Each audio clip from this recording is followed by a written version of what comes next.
नमस्कार मित्रों, शिवाय स्कूल ऑफ योग के यूट्यूब चैनल में आप सभी का स्वागत है।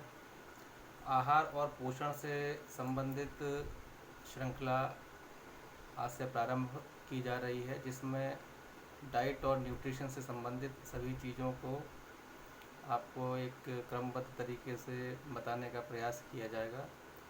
तो आज हमारा विषय है स्वास्थ्य, कि स्वास्थ्य क्या होता है।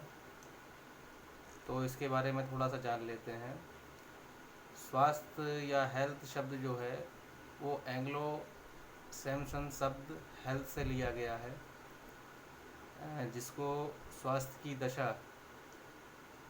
के लिए प्रयुक्त किया जाता है कि व्यक्ति की स्वास्थ्य की क्या दशा है, उसके लिए हेल्थ शब्द का प्रयोग किया जाता है।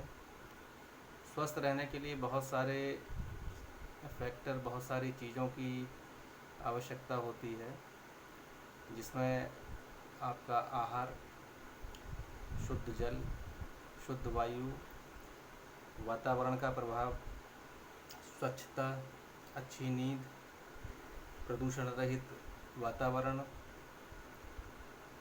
सुपाच्य भोजन, और इसके बाद अंत में जो मेडिकल ट्रीटमेंट है वो आता है।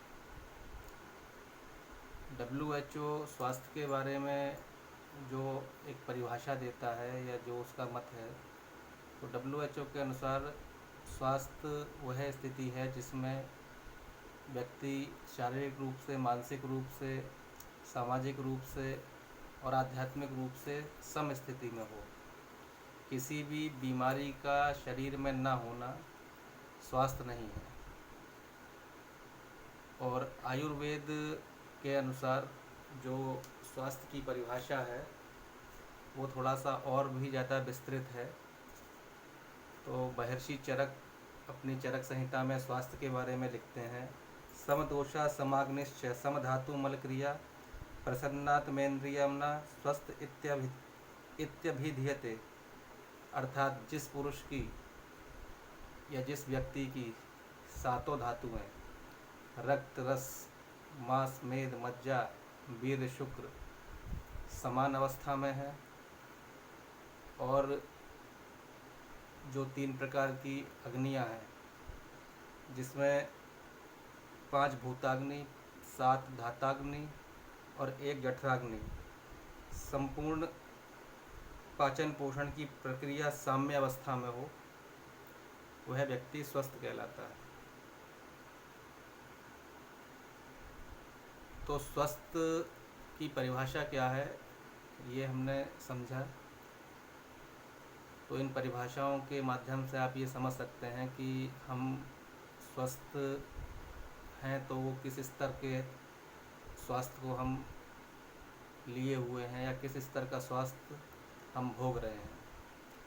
स्वस्थ वही व्यक्ति कहलाता है जिसकी शारीरिक, मानसिक, सामाजिक और आध्यात्मिक अवस्था प्रत्येक दशा में सम हो। मतलब ऐसा नहीं है कि व्यक्ति शारीरिक रूप से तो बिल्कुल ठीक है लेकिन मानसिक दशा उसकी व्यथित है। अगर व्यक्ति मानसिक उथल पुथल का शिकार है तो वो स्वस्थ व्यक्ति की श्रेणी में नहीं आता है। इसी प्रकार से अगर किसी व्यक्ति का सामाजिक व्यवहार अच्छा नहीं है तो वो भी स्वास्थ्य की दृष्टि से अगर देखा जाए तो वो कहीं ना कहीं अस्वस्थता का शिकार है, क्योंकि वो समाज में अपने आप को स्थापित नहीं कर पा रहा है। तो वो किसी ना किसी उसके आचरण की वजह से या उसकी मनोदशा की वजह से या किसी अन्य मानसिक स्थिति की वजह से वो अपने आप को समाज में स्थापित नहीं कर पा रहा है।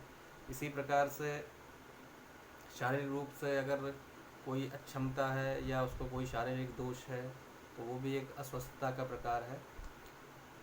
और इसी प्रकार से आध्यात्मिक रूप से अगर व्यक्ति के अंदर दया की भावना, स्वाध्याय की भावना, दूसरों की पीड़ा समझने की भावना अगर उसके अंदर नहीं है तो वो भी व्यक्ति कहीं ना कहीं अस्वस्थता का शिकार है।